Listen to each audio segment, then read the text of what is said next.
जय हिंद। आप सभी का स्वागत है आपके अपने YouTube channel Pramod sir Varanasi में। फ्रेंड्स, आज की वीडियो बहुत ही इंपॉर्टेंट होने वाली है क्योंकि इस वीडियो में हम हिंदी साहित्य का इंपॉर्टेंट सेगमेंट लेकर आए हैं, हिंदी साहित्य का काल विभाजन। और इस हिंदी साहित्य के काल विभाजन में आप सभी को पता है कि हिंदी साहित्य का काल विभाजन 4 प्रकार से किया गया है। ठीक है, तो इसमें जो आदिकाल है, आदिकाल से रिलेटेड जो क्वेश्चन बनते हैं इसको हम इस वीडियो में कवर करेंगे। तो चलिए स्टार्ट करते हैं वीडियो को। बिल्कुल पेशेंस के साथ वीडियो को देखिएगा। इस वीडियो के एंड होते होते आपके दिमाग में सारी चीज़ें सेट हो जाएंगी और यहाँ से आपका 1 नंबर 100% कन्फर्म होने वाला है। चलिए स्टार्ट करते हैं वीडियो को। और सबसे पहले बात करते हैं हिंदी साहित्य के काल विभाजन की। तो हिंदी साहित्य का काल विभाजन 4 प्रकार से किया गया, यानी 4 भागों में डिवाइड किया गया है। सबसे पहला है आदिकाल। आदिकाल को ही क्या कहा जाता है? वीर गाथा काल कहा जाता है। क्या कहा जाता है? आदिकाल को वीर गाथा काल कहा जाता है, सिद्ध सामंत काल कहा जाता है, चारण काल कहा जाता है और बीजोपान काल कहा जाता है, आदि नामों से जाना जाता है। ठीक है, उसके बाद आता है पूर्व मध्यकाल। ठीक है, क्या आता है? पूर्व मध्यकाल आता है, जिसको कहते हैं भक्तिकाल। फिर आता है उत्तर मध्यकाल, जिसको कहा जाता है रीतिकाल। आधुनिक काल उसके बाद चौथा वाला आता है आधुनिक काल।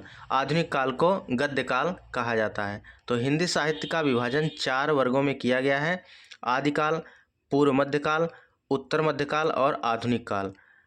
आदिकाल को कहा जाता है वीरगाथा काल, पूर्व मध्यकाल को भक्तिकाल कहा जाता है और उत्तर मध्यकाल को रीतिकाल और आधुनिक काल को गद्यकाल कहा जाता है। तो एक एक चीज़ को, यानी आज सबसे पहले हम यहाँ पर याद करेंगे। हिंदी साहित्य काल के विभाजन में सबसे पहला सेगमेंट है आदिकाल। आदिकाल को क्या क्या कहा जाता है और इनका नाम का जो वेरिएशन है किनके द्वारा दिया गया। ठीक है, क्योंकि अलग अलग विद्वानों के द्वारा बताया गया आदिकाल का अन्य अन्य नाम। तो सबसे पहले यहाँ पर देखते हैं आदिकाल। ठीक है, सबसे पहला पॉइंट है आदिकाल का नामकरण करने वाले विद्वान, यानी आदिकाल को किन किन विद्वानों ने अलग अलग नामों से यहाँ पर बताया। तो इसके अगर समय की बात करें तो आचार्य रामचंद्र शुक्ल के अनुसार आदिकाल का जो समय है 1050 से 1375 है। वहीं पर राम स्वरूप चतुर्वेदी के अनुसार आदिकाल का जो समय है 1000 से 1350 है। ठीक है, राम स्वरूप चतुर्वेदी के अनुसार, राम स्वरूप चतुर्वेदी के अनुसार जो आदिकाल का समय है 1000 से लेकर 1350 विक्रम तक दिया गया। ठीक है, वहीं पर आचार्य रामचंद्र शुक्ल के अनुसार 1050 से 1375 तक समय बताया गया है। तो आदिकाल को आदिकाल किसने कहा? डॉक्टर हजारी प्रसाद द्विवेदी ने कहा।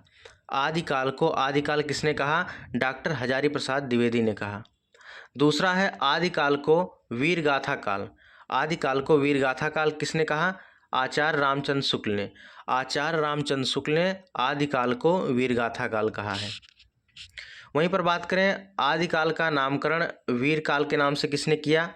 विश्वनाथ प्रसाद मिश्र ने किया। आदिकाल को और क्या कहा जाता है? सिद्ध सामंत काल कहा जाता है।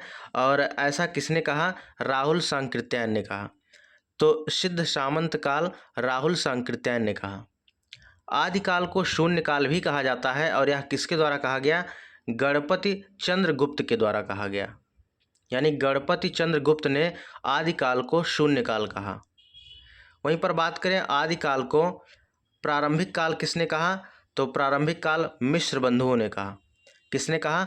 आदिकाल का नामकरण प्रारंभिक काल के नाम से किसने किया? मिश्र बंधुओं ने।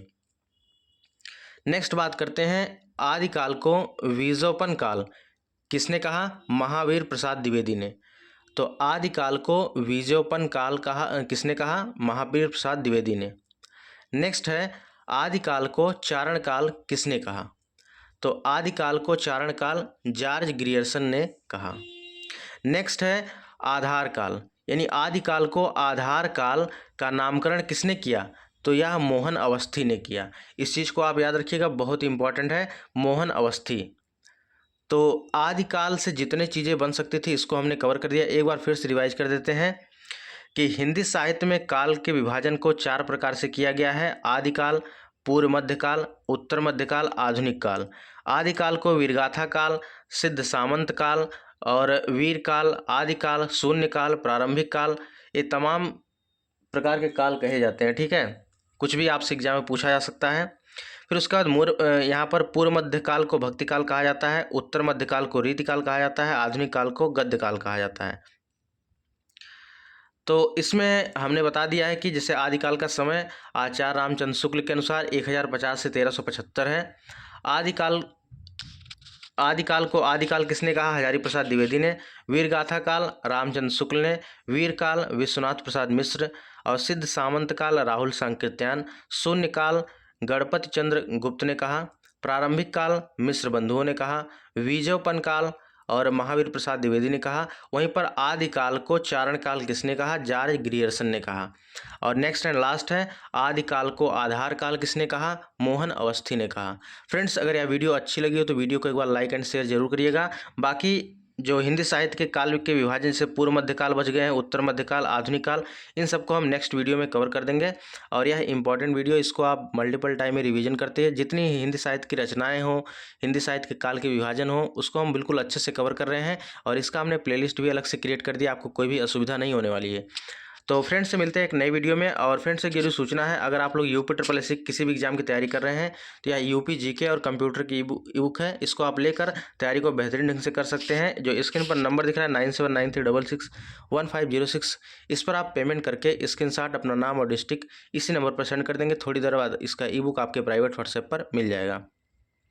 तो कंप्यूटर के लिए प्राइस 149 है और यूपी जीके के लिए 125 है। फ्रेंड्स, अगर इसका PDF लेना चाहते हैं, वीडियो के डिस्क्रिप्शन बॉक्स में टेलीग्राम का लिंक दिया गया, टेलीग्राम को ज्वाइन के लिए वहाँ पर इसका PDF आपको प्रोवाइड करा दिया जाएगा। तो मिलते हैं एक नई वीडियो में, तब तक के लिए जय हिंद, वंदे मातरम।